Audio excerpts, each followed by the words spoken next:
Quero convidar você a abrir a sua Bíblia em 1 Pedro, capítulo de número 5. Lembrando a você que de quarta-feira está tendo os encontros com a verdade, tema família. Quero convidar você para estar aqui 4 quartas-feiras e vamos estar abordando esse tema à luz da palavra de Deus, orando. Não tenha dúvida que se você vier, não só você, a sua casa vai ser abençoada. Deus honra quem o busca, saiba disso. Pastor, eu posso buscar Deus em casa, verdade.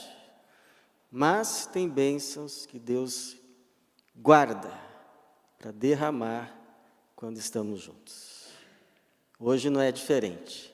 Deus está derramando bênçãos aqui para nós que estamos aqui. É o que diz lá o Salmo 133. Mas vamos lá, irmãos. 1 Pedro, capítulo 5. Verso de número 7, diz assim: lançando sobre ele toda vossa ansiedade, pois ele tem cuidado de vós. Lançando sobre ele toda a vossa ansiedade, pois ele tem cuidado de vós. Obrigado, Senhor. Obrigado por essa noite. Obrigado pelo teu povo que aqui o Senhor reúne e pela certeza que o Senhor mesmo está aqui presente conosco. Obrigado pela certeza de que bênçãos especiais estão sendo agora derramadas sobre cada um, sobre cada família, sobre os que estão também nos acompanhando nesse culto, pelas mídias. Mas agora te pedimos, ó Pai, de uma forma toda especial, que nos abençoe também com o ministrar da Tua Palavra, no poder e na unção do Teu Espírito, para a Tua glória, para o bem do Teu povo, e para a paz e bênção do nosso coração. Em nome de Jesus. Amém. Você se considera uma pessoa muito ansiosa, muito preocupada? Você sabe que ansiedade pode ser definida em termos não técnicos como uma angústia, uma aflição, uma perturbação do espírito causada pela incerteza. Você não sabe se algo vai acontecer, se não vai. Isso vai te deixando ansioso. É também um tipo de alarme diante de um possível perigo. Um perigo iminente. Pode surgir, você tem consciência das situações que estão ao seu redor, você começa a pressentir as coisas, você começa a imaginar. É verdade, alguém já disse que a maioria das nossas preocupações nunca vão acontecer. Na verdade, são realidades que existem apenas na nossa cabeça, não são reais, mas a nossa cabeça, ela vai trabalhando e vai nos deixando com o espírito agitado, o espírito angustiado, o espírito perturbado.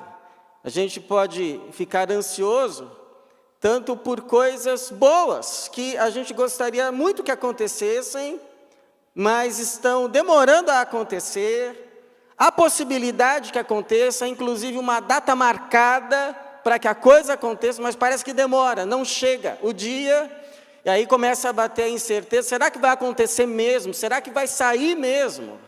E aí a nossa alma começa a ficar inquieta, começa a ficar perturbada, começa a ficar aflita, começa a ficar ansiosa, mas também por coisas ruins que nós não queremos que aconteçam. Mas nós sabemos que, embora mínimas as possibilidades de acontecer, elas existem.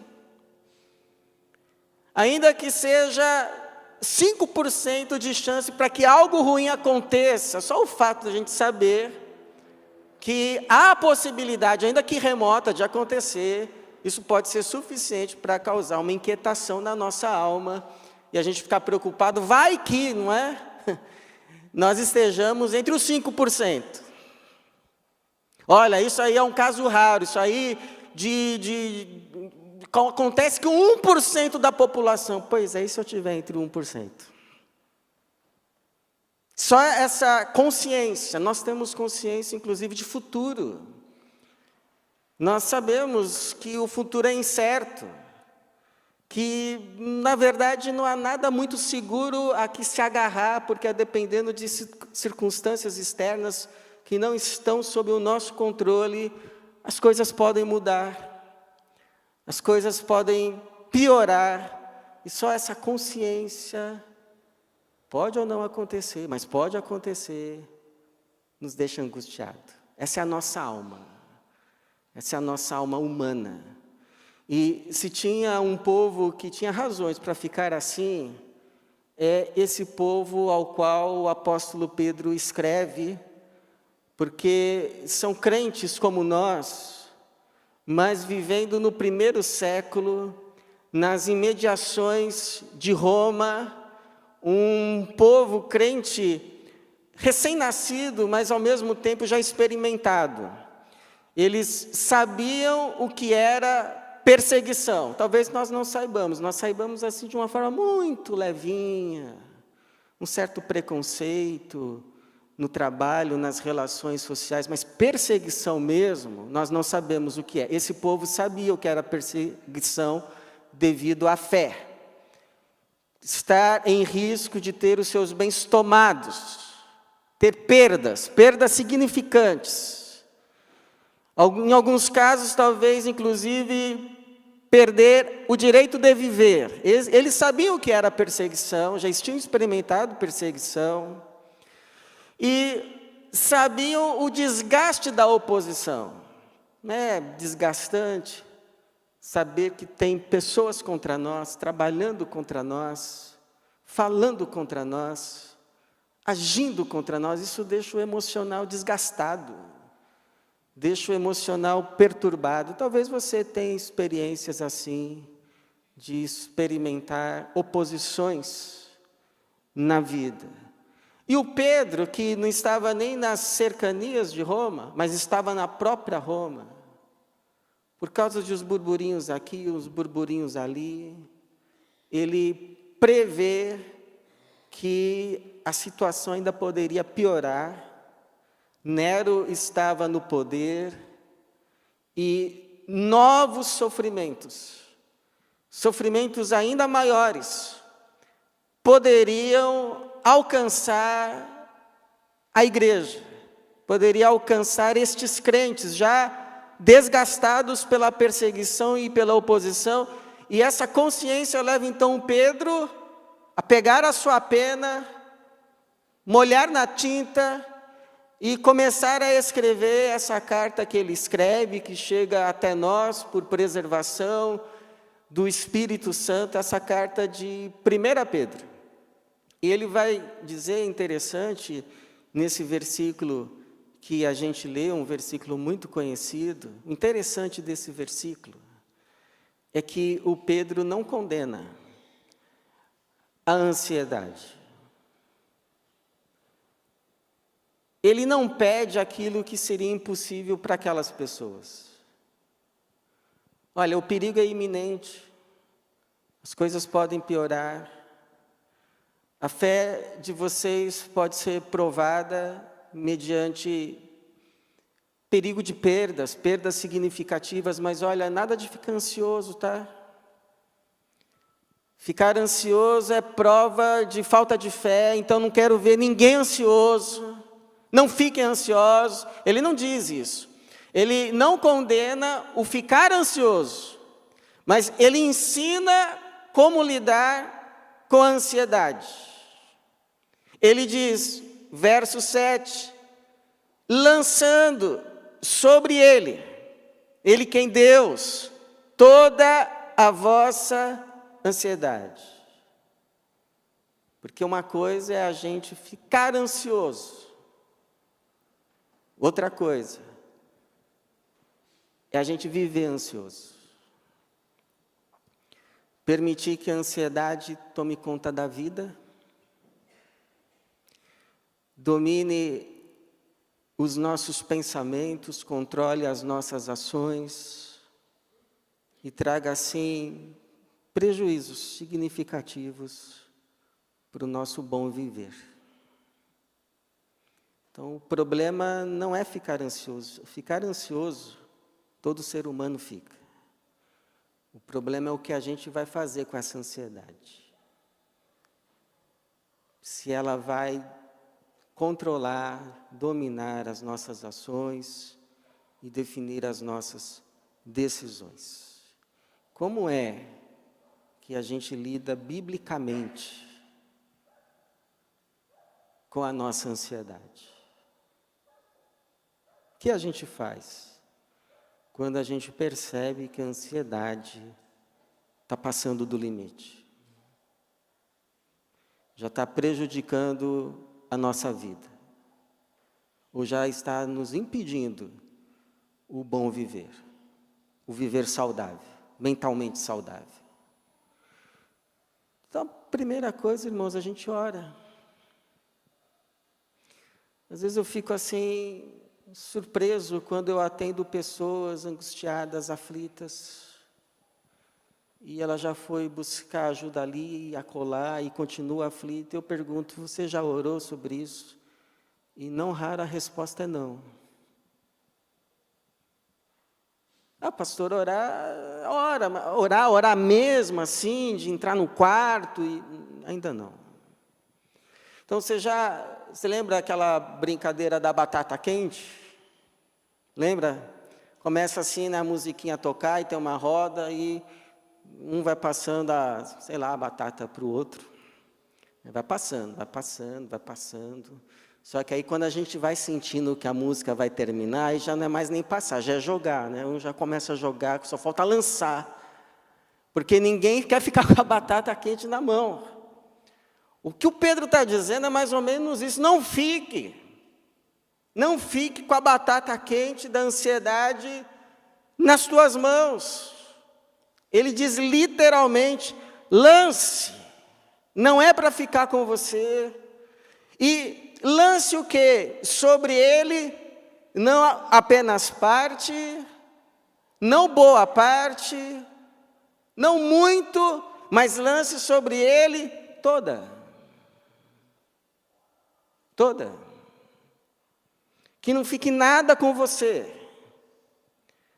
Que não fique sequer um pensamento que perturba a sua alma, sem ser comunicado a Deus, sem ser entregue a Deus, sem ser lançado para aquele que pode segurar essa situação nas mãos, que pode segurar a batata quente. Lança para Ele, não fica com você. Lançando sobre Ele. E aqui, irmãos, parece que um princípio, não há assunto que você não possa ou não deva levar a Deus. Não tem assunto. Não tem situação, não tem preocupação, não tem angústia que você não deva fazer conhecida a Jesus. E parece então que é nos dada aqui uma fórmula. Para cada preocupação, uma oração. Ficou preocupado? Ora. Ficou angustiado? Ora.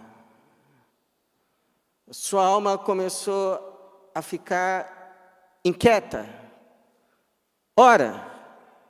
Alguma razão, alguma notícia? Ora. Essa é a fórmula que a Bíblia nos dá para cada preocupação. O que te preocupa? Transforma em uma oração.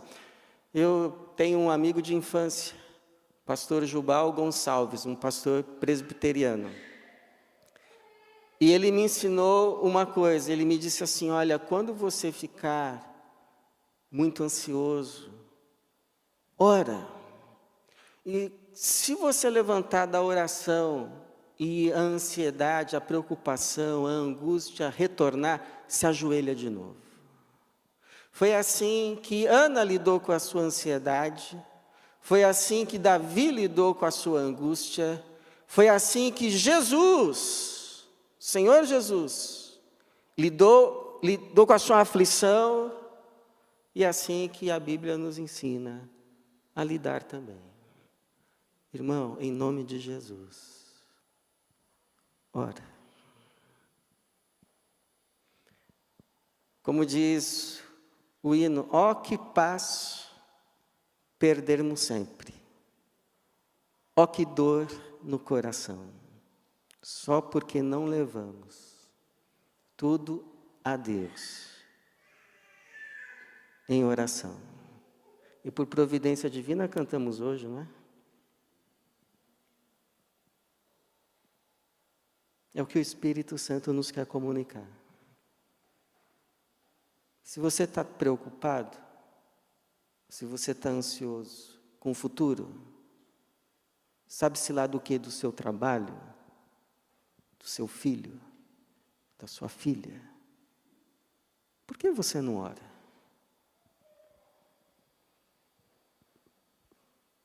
Por que você fica correndo para lá e para cá achando que o que vai resolver é o seu corre-corre?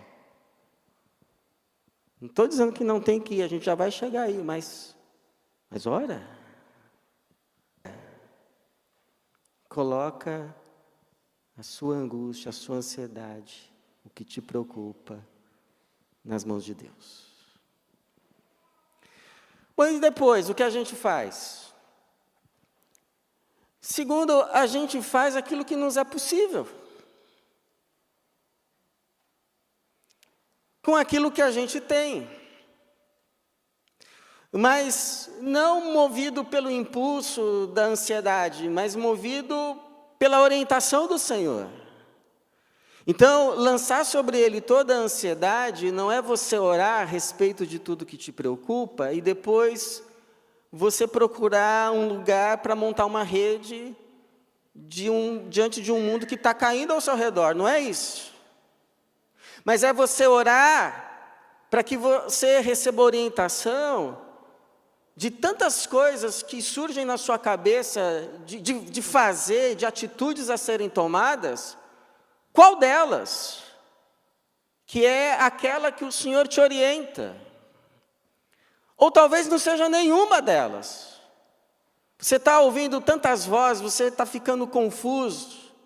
Você chega a um momento que você fala assim, eu nem sei por onde começar, tanta coisa na minha cabeça, tanta preocupação, tanto problema, nem sei o que eu vou fazer. Eu sei que eu tenho que fazer alguma coisa, mas não sei o que fazer. Então, mas Deus sabe.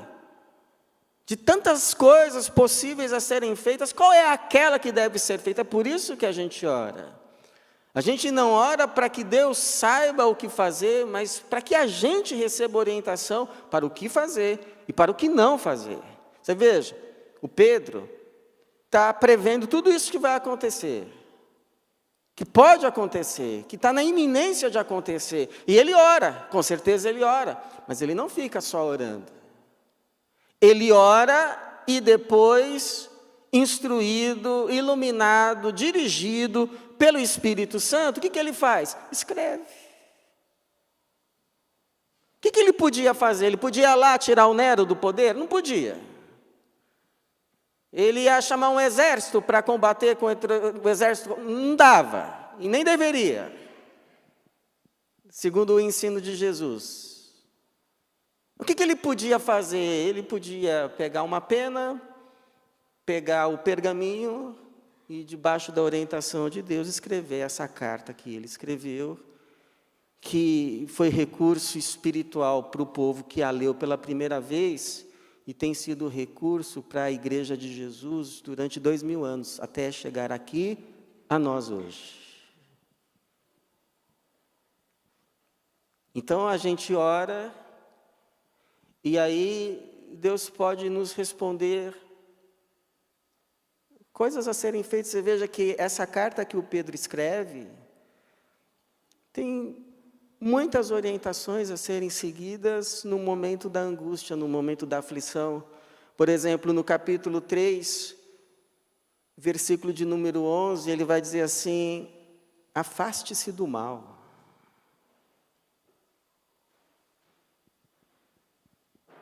Afaste-se do mal e faça o bem. Busque a paz e nela insista. Não tem vezes assim que a coisa te cerca e aí o diabo começa a te tentar, você vai deixar assim? Você é crente, mas não é bobo não. Você tem que se impor. Você tem que se fazer valer. Aí isso aí te deixa o quê? Inquieto. Te deixa angustiado. Aqui é a orientação de Deus para você, ó. Afaste-se do mal e faça o bem.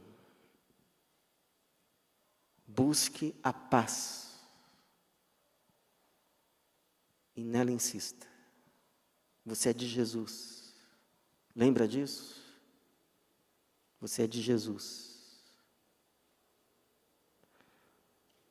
Porque os olhos do Senhor estão sobre os justos, e os seus ouvidos atentos à sua súplica. Mas o rosto do Senhor está contra os que praticam o mal. Aí ele vai continuar. Mas ainda que venhais a sofrer por causa da justiça, ou seja, por ter seguido Jesus, por ter feito o que é certo, ainda que venhais a sofrer por causa da justiça, sereis abençoados. Não temais suas ameaças, nem vos alarmeis. Antes reverenciai a Cristo como Senhor no coração. Quando tudo dá bem, irmãos, é fácil. Seguir Jesus, não é? Mas é na hora da prova, quando a coisa fica difícil, que a gente tem a oportunidade de reverenciá-lo como Senhor na nossa vida e coração. É aí que se mostra quem de fato está disposto a seguir Jesus. Seguir Jesus quando tudo está dando certo, são muitos os seguidores. Mas quando o caminho se estreita, são poucos os que entram por ele. Estais sempre preparados para responder a todo o que vos pedir a razão da esperança que há em vós.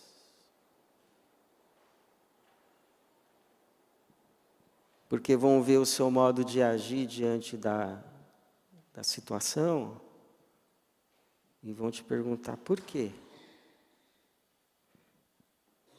Estais sempre preparados para responder a todo o que vos pedir a razão da esperança que há em vós, mas fazei isso com mansidão e temor, tendo boa consciência, para que os que caluniam o vosso bom procedimento em Cristo fiquem envergonhados naquilo de que falam mal de vós. Então a gente vai orar. E vai ter vezes que Deus vai nos dar um caminho, sempre um caminho bom. Sempre um caminho de Jesus. Eu já ouvi testemunhos de irmãos que, diante de uma tarefa quase que impossível, uma tarefa difícil, em que lhes foi outorgado a responsabilidade de dar conta, de cumprir, de terminar, e o tempo passando, e a coisa não se resolve, e eles vão ficando mais ansiosos. Testemunham que foram orar, foram buscar a Deus, foram pedir o seu socorro. E aí quando voltaram instruídos, voltaram iluminados, foram ajudados. Irmãos que testemunham assim, pastor, naquele dia parece que tinha alguém me ajudando. E tinha mesmo, Jesus, pelo seu Espírito Santo. Nos ajuda, o Senhor nos ajuda.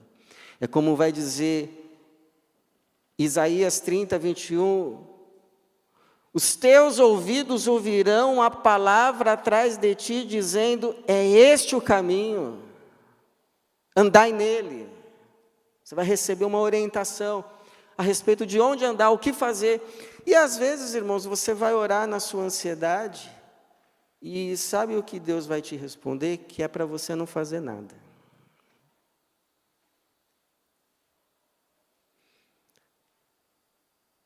Por quê? Porque é Ele que vai fazer. Às vezes o nosso melhor fazer é o não fazer.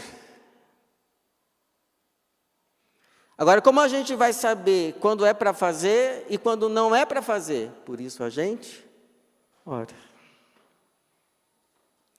É igual um pastor que testemunhou, estava fora da cidade, e aí chegou a notícia para ele que tinha acontecido um problema na igreja, ele ficou ansioso, ficou inquieto, e aí pensou em entrar em contato com pessoas para resolver o problema, só que olhou a hora, já era muito tarde, muito tarde. Não era nem sábio tentar resolver uma situação daquela naquela hora. Não há o que fazer agora. Vou orar, e amanhã cedo eu ligo e vejo o que eu faço. E aí foi isso. Orou, foi dormir, acordou cedo, muito cedo. Pegou o telefone e a pessoa do outro lado falou assim, pastor, pode ficar tranquilo, porque já foi resolvido.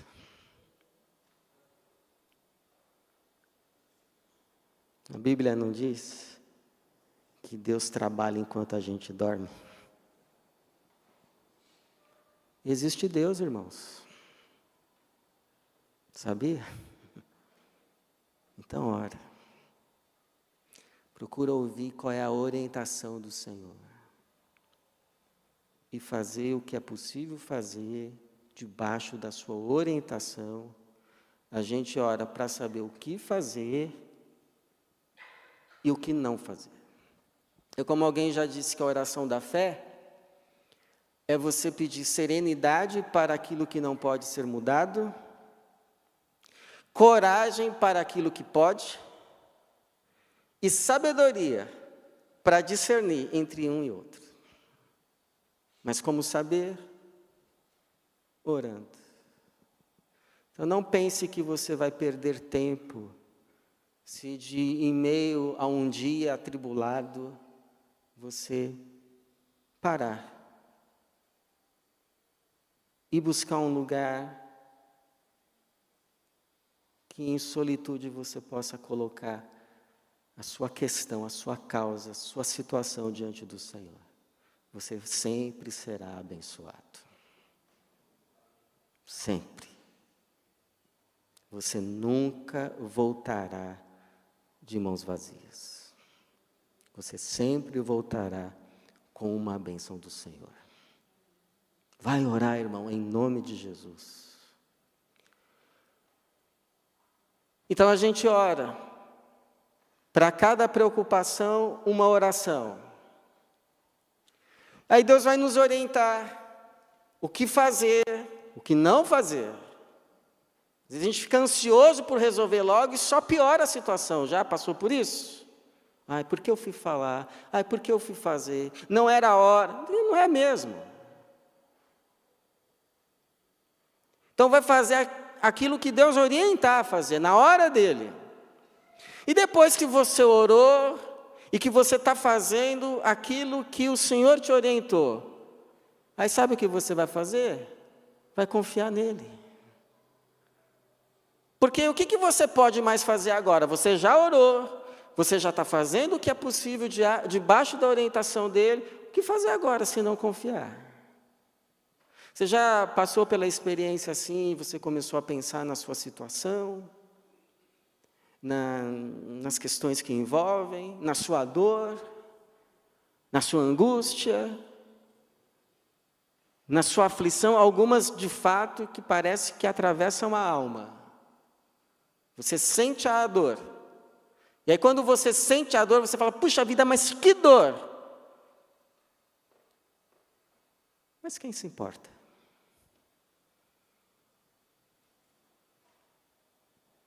Já pensou isso? Quem se importa? O povo de Deus já fez essa pergunta, levantou essa questão em relação a Deus. Lá em Isaías 40, 27, o Senhor diz assim: por que você reclama? Por que você reclama? É com você mesma. Por que você reclama? E por que se queixa? Ó Israel, o Senhor não se interessa pela minha situação? O meu Deus não considera a minha causa? É isso que eu estou ouvindo? Essa foi a pergunta que Deus fez, sabe para quem? Para o seu povo. E aí o Pedro vai nos dizer com esse versículo que é justamente o contrário. E é por isso que a gente pode e deve levar todas as nossas questões diante do Senhor. Eu queria que você uma hora fizesse um exercício. Eu sei que você vai falar que você não tem tempo, mas eu sou pastor, eu tenho que te falar. Faz um dia uma lista. O que te aborrece, afinal? Qual que é o teu problema, afinal? Qual que é a tua queixa? Então, escreve. E aí vai lá e apresenta. Uma por uma. Porque o Pedro está falando que é para fazer isso. Lançando sobre ele toda a vossa ansiedade. E por que você pode fazer isso? Pois ele tem cuidado de vós. Porque ele tem cuidado de vós. Essa frase, porque ele tem cuidado de vós, a gente pode traduzir, porque ele tem se interessado por você. Porque ele tem se importado com você. Você admita ou não, você seja grato ou não, você veja ou não, ele tem se preocupado com você. Ele tem cuidado de você, ele tem se importado com você. A ideia é assim, tudo o que nos diz respeito interessa a Deus. Quem é pai sabe o que é isso. Tudo que diz respeito a um filho interessa ao pai. Quero saber por quê, quero dar minha orientação a respeito disso. É isso que o Pedro está falando. Tudo que diz respeito à tua vida é de interesse de Deus. Não passa desapercebido pelo Senhor. Ele está consciente, ele está sabendo. E ele está cuidando. Então, a próxima vez que passar assim no seu coração, tenho essa dor, tenho essa situação, tenho essa frustração, tenho essa angústia na minha vida, mas quem se importa? Você já tem a resposta. E eu queria te lembrar, pelo menos 3 passagens da Bíblia que reforçam isso. Se você tem na palavra de Deus a verdade, então guarda esses versículos no seu coração. Salmo 37, 5. Entrega teu caminho ao Senhor. Confia nele. E ele tudo fará. Vamos fazer isso? Vamos repetir de novo? Entrega teu caminho ao Senhor. Confia nele. E o quê? Ele tudo fará. Amém. Vou te dar outro. Isso aí foi Jesus que disse. Mateus 6, 26. Olhai para as aves do céu, que não semeiam, não colhem, nem ajuntam em celeiros. Não fazem poupança, não fazem aplicações. Mas vosso Pai Celestial as alimenta. Acaso não tendes muito mais valor do que elas? É como a gente estava falando um dia atrás, a gente fica maravilhado que Deus alimentou um povo no deserto por 40 anos, todo dia com o maná.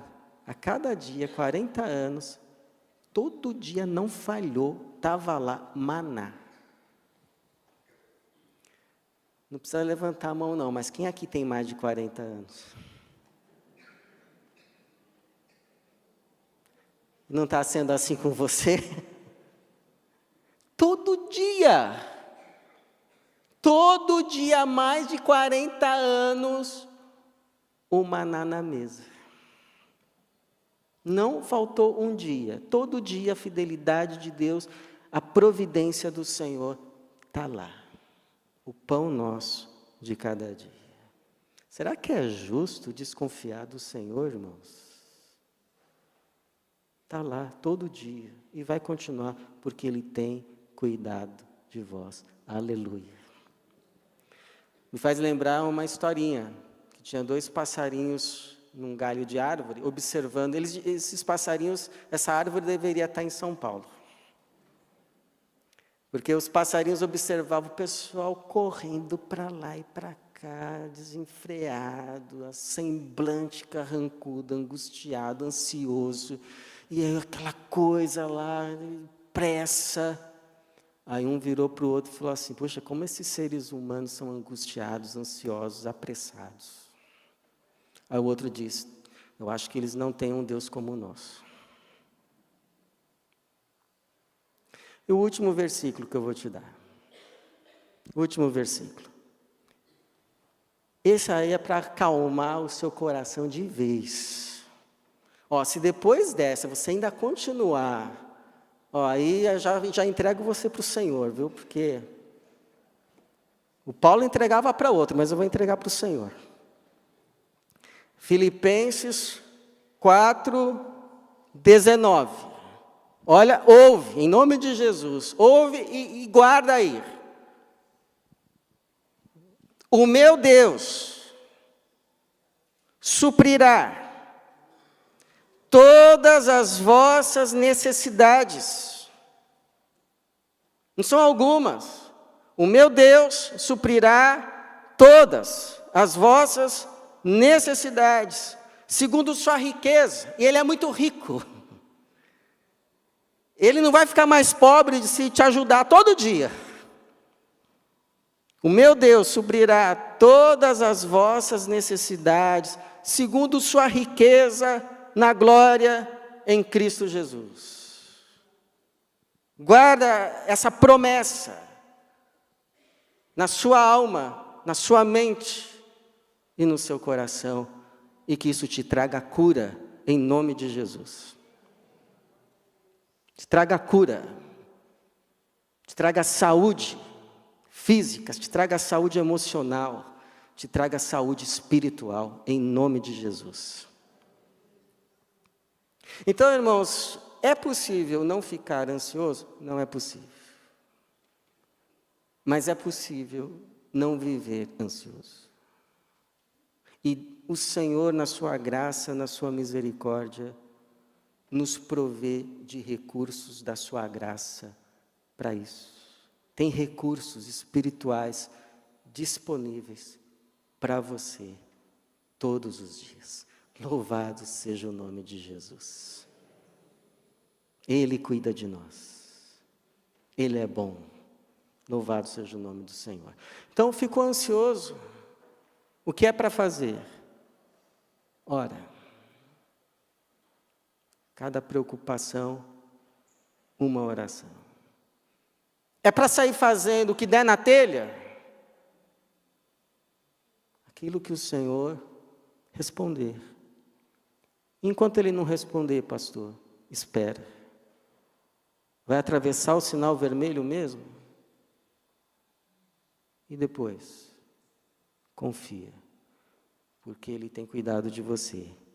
E Ele vai continuar cuidando. Como diz o Paulo, Filipenses 4:6-7. Não andeis ansiosos. Veja.